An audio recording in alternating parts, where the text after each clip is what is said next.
Welcome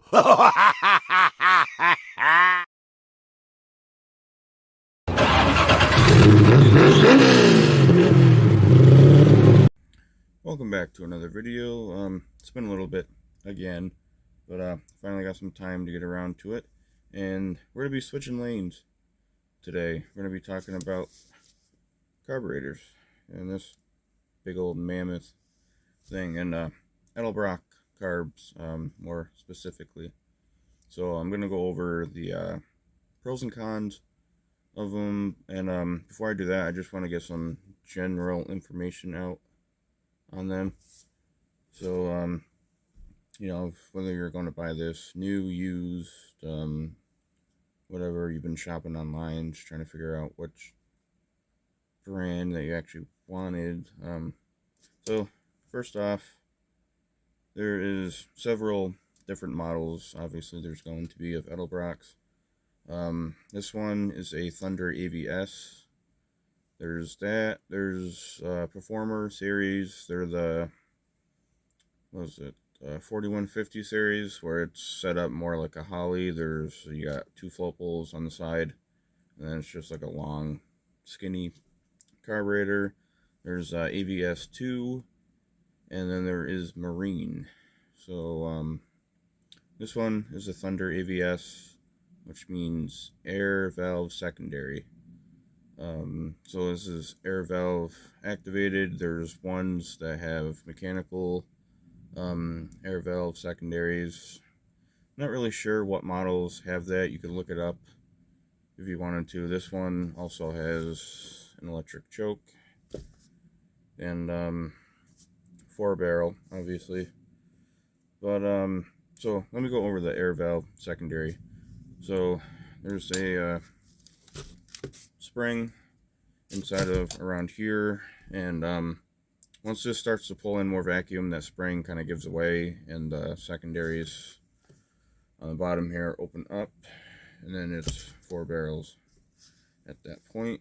But on this specific model, it's a 1806 for the model number, but right here is your the adjuster for these. The air valve secondaries are adjustable, so that is one plus over mechanical secondaries. Is you turn this little screw out, and then you turn that little screw there, and then screw that one back down to lock it into place, and then you just keep playing around with that. You can make it so that they open sooner or open later. Really just depends on if you want straight performance, or you kind of just cruising around. You still want to try maintaining some gas mileage, so you can play around with that, which is pretty nice. So I guess I'll go on to the pros right now. The first one is going to be the availability of these things. You can get these in literally every part store. For the most part, they have it in the store on the shelf, from what I've seen. And if you haven't ever shopped at O'Reilly's, do yourself a favor and go, because not only do they have these in the store, they have a whole performance wall that has carbs, intake manifolds, you know, double roller timing chain kits, breathers, HEI distributors. They got rebuild kits for these, which is, show you right here. This was like $53. They have that.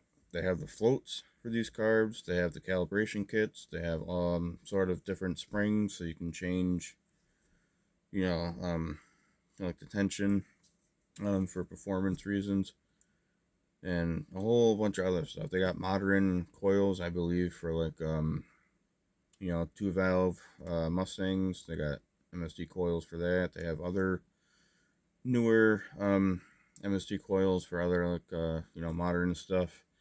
They got performance spark plug wires. Literally everything right there on that wall is crazy. But so yeah, like I said, you can find these just about any store, which is good, because most people pick these edelbrocks for just kind of like a stock replacement. They're not really too concerned about performance, so they kind of just don't want to wait for the parts store to order the actual stock carbs, so they just throw one of these on there and be done with it.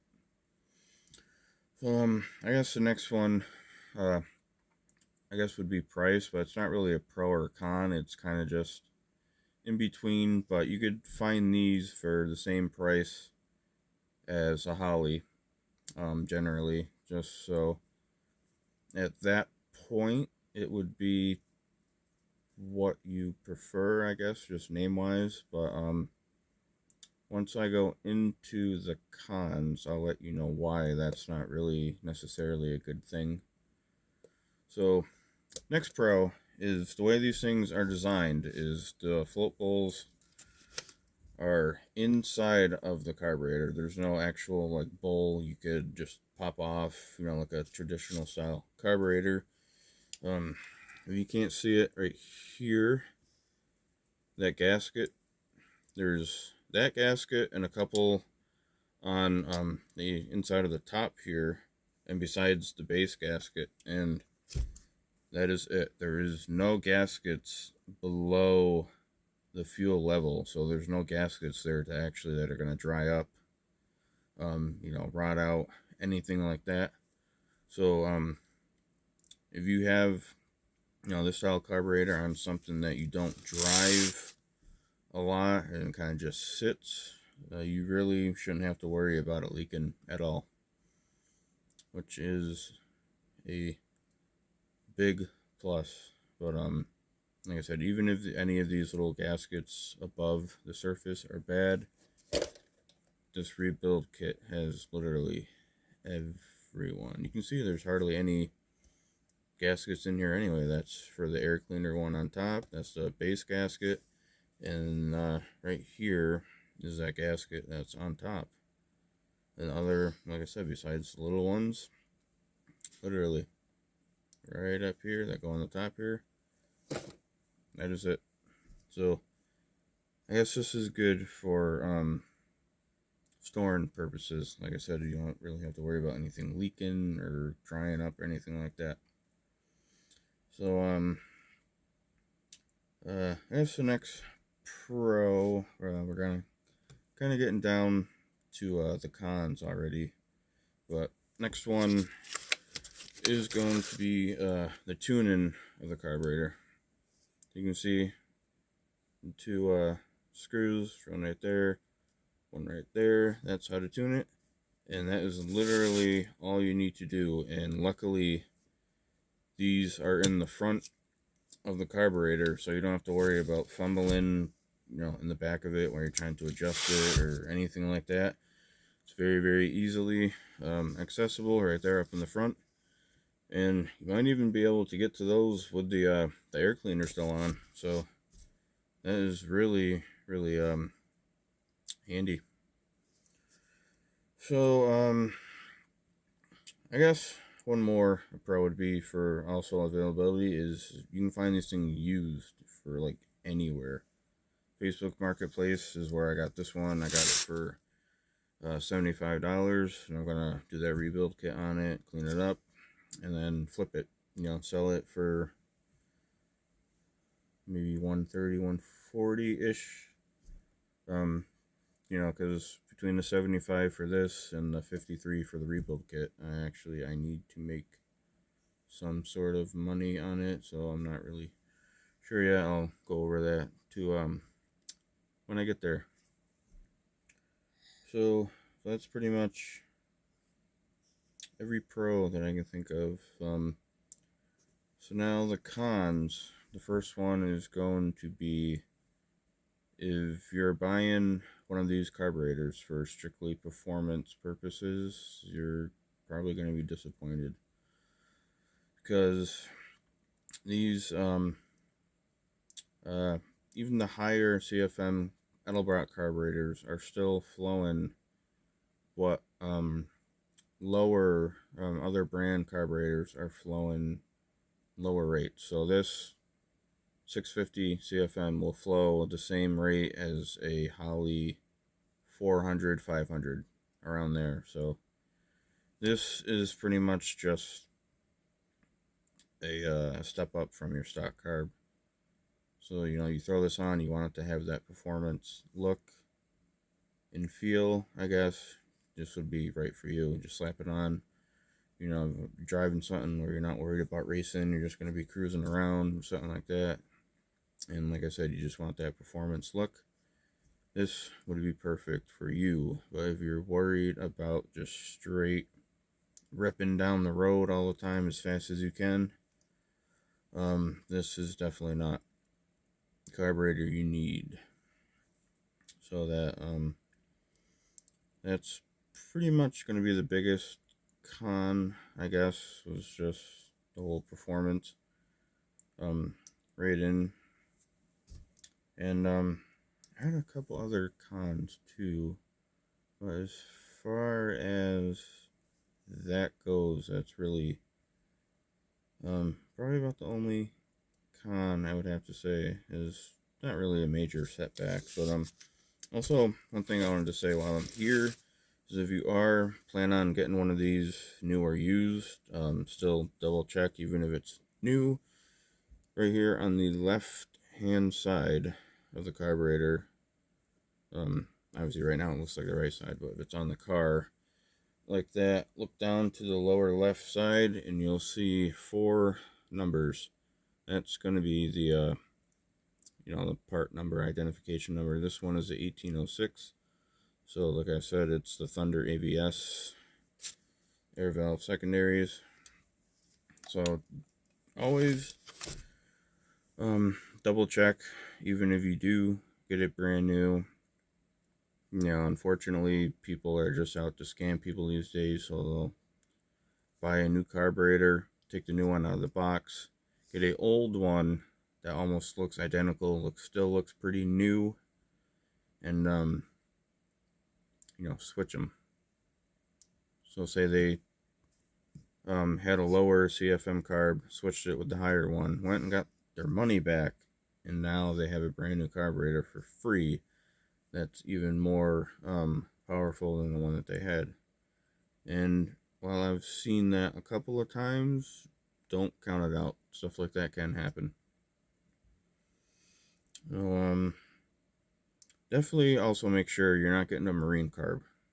They do look different, and there's a couple numbers to look for. There's like 1409, 1410, and there's like 9909 and another one. But yeah, either way, you can use a marine carb on a car engine, but you cannot use a car engine carb on a marine engine. So just also keep that in mind. I'm really trying to think of the cons. Other than that,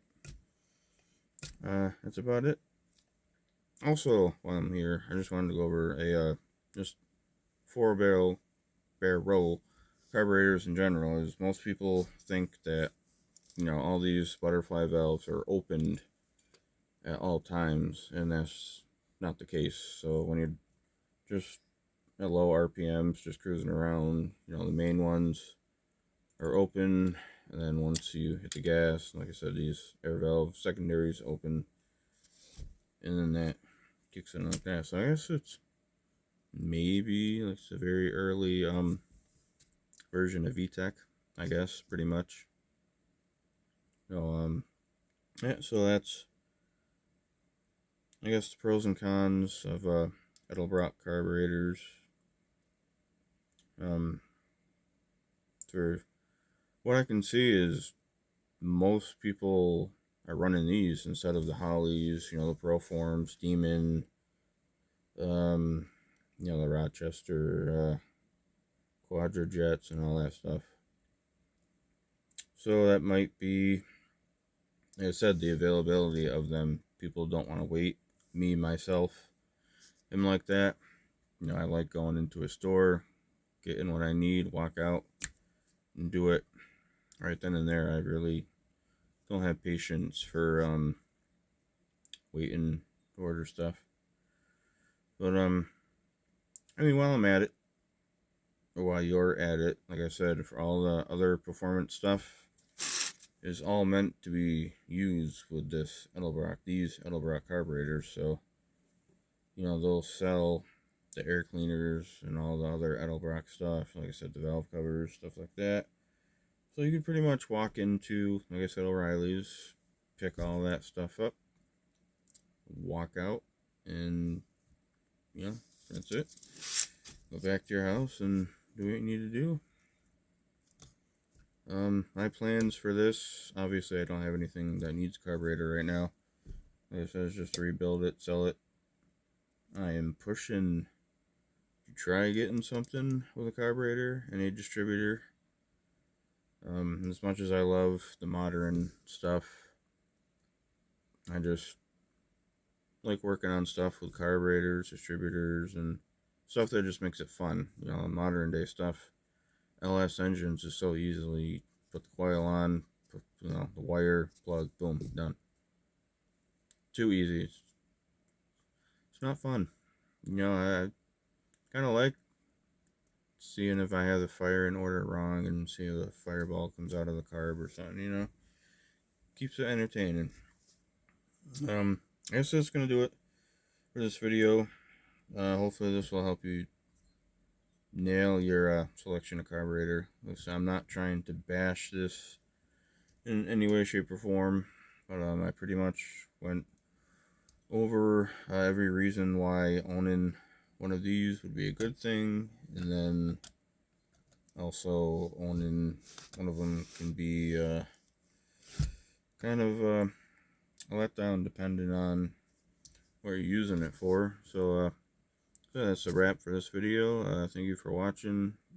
Keep stay tuned for other videos. I have some free time coming up, but I also might film myself doing the rebuild on this also. So thank you for watching. See you next time.